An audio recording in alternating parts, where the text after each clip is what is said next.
Olá, vamos apresentar a Lei de Moore. Sou o Luiz e faço parte do grupo juntamente com Lucas, Matheus e Willy. Quem é o criador dessa lei? Gordon Moore. Moore é cofundador da Intel, uma gigante na área da tecnologia. É PhD em Química e Física pelo Instituto de Tecnologia da Califórnia. Venceu o Prêmio Nobel da Informação em 2008 e é uma figura chave na história da tecnologia e pioneiro nesta indústria. Agora que já conhecemos um pouco sobre Gordon, afinal, o que diz a Lei de Moore? A Lei de Moore é uma observação que diz que o número de transistores em um circuito integrado dobra a cada 2 anos. Essa lei, na verdade, foi uma estimativa informal de Gordon Moore, não tendo qualquer respaldo empírico na época. O que aconteceu é que a indústria de semicondutores transformou a frase de Moore em uma meta, o que faz a Lei de Moore uma profecia autorrealizável. Os transistores são responsáveis por processar informações e executar operações lógicas. Eles são semicondutores que permitem ou não a passagem de corrente elétrica. Sendo assim, dobrar o número de transistores significa aproximadamente dobrar a capacidade de processamento de um chip a cada 2 anos.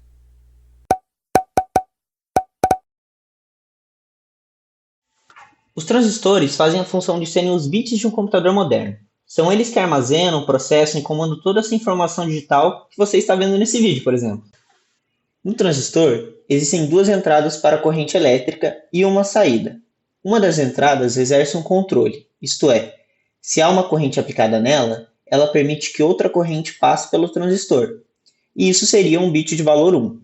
Mas caso não haja uma corrente, o transistor age como uma resistência e impede a passagem de corrente, ou seja, ele atua como um bit de valor 0. A verdadeira beleza da tecnologia deles é que podemos ligar um transistor ao outro e fazer um circuito complexo, capaz de resolver problemas de aritmética, por exemplo. Pense em um transistor como uma espécie de sanduíche de silício. Eles são divididos em três camadas. As duas mais externas são carregadas negativamente com elétrons. A parte do meio está positivamente carregada. Vejam ela como uma espécie de buraco de elétrons. O segredo de funcionamento dos transistores está nessas paredes internas. As cargas negativas de um lado se equilibram com as cargas positivas do outro, deixando a carga na região neutra. Mas o silício neutro é um resistor. Ele não permite a passagem de corrente elétrica.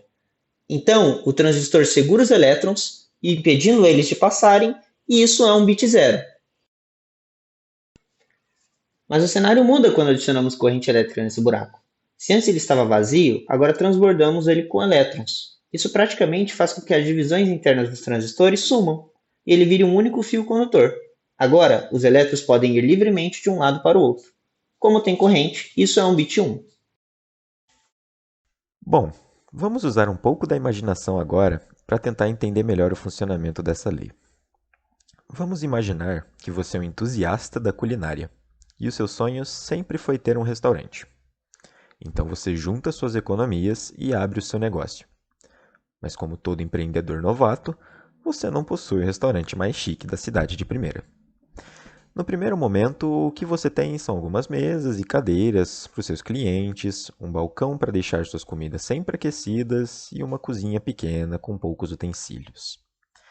Dessa forma, seus primeiros clientes começam a aparecer e gostam muito da sua comida. Eles passam a divulgar o seu restaurante para mais pessoas e essas novas pessoas começam a frequentar.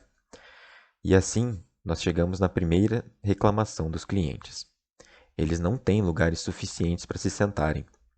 E você vê que isso é verdade. E para melhorar, decide dobrar a quantidade de mesas e cadeiras em seu estabelecimento. Agora, seus clientes têm lugar para comer. Mas, com mais clientes, também é necessário mais comida disponível. Surgindo daí a segunda reclamação deles. A fila para pegar comida é muito grande, pois há apenas um balcão de comida para eles se servirem. Você também vê que isso é uma verdade. E sua decisão, então, é dobrar a quantidade de balcões. Maravilha! Agora temos mais lugares e mais comida. Só que agora você nota mais um problema. Como abastecer os balcões com uma cozinha tão pequena? Então, você dobra a quantidade de equipamentos e utensílios da sua cozinha. E agora tudo parece que vai funcionar, não é? Será que não tem mais nenhum problema? Infelizmente, a resposta é que existe. O problema é que agora entraremos em um loop, onde mais pessoas engajarão outras pessoas a irem no seu restaurante, e com mais pessoas para atender, mais equipamentos serão necessários. Com mais equipamentos, mais pessoas serão engajadas, e assim nós vamos continuar nesse loop infinito. Vamos voltar então para o nosso mundo dos computadores e fazer a ligação com os transistores. Em 1964, os transistores possuíam cerca de 10 micrômetros, cerca do tamanho de um cromossomo X do ser humano. Já em 90, o tamanho havia reduzido para cerca de 6% do valor anterior, que é equivalente a comprimento de onda da luz vermelha. E nos dias de hoje, os transistores possuem cerca de 5 nanômetros, que é equivalente a 50 vezes o tamanho de um átomo. Esse gráfico apresenta a quantidade de transistores em um chip pelo tempo. Cada ponto é um processador de uma empresa diferente. E a curva azul representa uma função do número de transistores pelo tempo, que, se fôssemos compará-la com a lei de Moore, daria praticamente a mesma curva.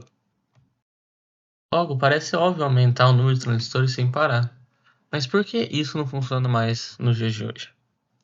Bom, sabemos que aumentar o número de transistores também aumenta o desempenho, mas acontece que isso também aumenta a quantidade de calor produzida pelo computador. Comparado com os carros, ao aumentar o motor de um carro, nós aumentamos também o seu desempenho, porém também aumentamos o seu calor. Com isso, as montadoras fizeram a sacada de adicionar um radiador ao carro. E isso faz com que ele reduza a temperatura do motor a um nível estável, onde o carro possa andar sem quebrar. Então, com o crescente aumento na temperatura do processador, as montadoras de computadores tiveram que fazer um tipo de radiador em miniatura para resfriá-los. E aqui estão algumas versões mais comuns. Temos as fãs de computadores, as famosas ventoinhas. Também temos os water coolers, que são realmente radiadores. Eles possuem um fluido que passa na cabeça do processador para resfriá-lo com mais rapidez. Além disso, temos a resfriação por nitrogênio líquido, que é usado em casos extremos, como competições de computador, para ver qual consegue fazer uma tarefa mais rápido. Nesse caso, eles fazem um overclock para o dobro da frequência do computador, que realmente faz ele esquentar muito mais rapidamente do que um clock normal. Portanto, usando a analogia do restaurante e a necessidade contínua da redução de temperatura das CPUs, caímos em algumas limitações da lei de Moore, como por exemplo o consumo de energia. Quanto mais transistor, mais energia o processador vai consumir para fazer suas operações. O desempenho de threads com o tempo vai cair por causa da temperatura da CPU. Além disso, o custo de produção da litografia dos processadores aumenta e muito conforme eles diminuem de tamanho, porque fica cada vez mais difícil criar um material tão preciso para produzi-los. Com isso vem maiores problemas, a miniaturização dos transistores. Como visto anteriormente, hoje em dia, os transistores estão na escala nanométrica. 5 nanômetros é muito pequeno. E nessa escala, os materiais começam a perder suas propriedades, pois ocorrem efeitos quânticos. Assim, os materiais começam a agir de formas diferentes e não compreendidas por nós ainda. Nesse gráfico, além dos transistores, conseguimos ver a performance, frequência, potência e o número de core deles. Sendo a linha azul a linha da performance, dá para perceber que temos uma queda dela em comparação à quantidade de transistores. Logo, apenas aumentar os transistores não aumenta a performance mais. A linha verde da frequência ocorre a mesma coisa. E mesmo que a linha laranja da potência tenha diminuído nos últimos anos, ela ainda cresce, mesmo que pouco, a cada ano. Já a linha preta representa o número de cores de um processador. Ela está crescendo rapidamente, porém apenas isso não irá nos salvar da limitação da lei de Moore. Por fim, podemos ter algumas possíveis soluções para esse problema, que seria a mudança da arquitetura de von Neumann, que é a arquitetura que os computadores modernos usam, e esperar alguma inovação de outras áreas, por exemplo, a indústria química, física, descobrir como funciona a área quântica dentro de um transistor e desenvolvimentos nos softwares modernos, pois ao otimizar o software podemos fazer com que o processador trabalhe menos e assim seja otimizado nas outras questões. Com isso, encerro o vídeo e agradeço a atenção de todos que ficaram até o final.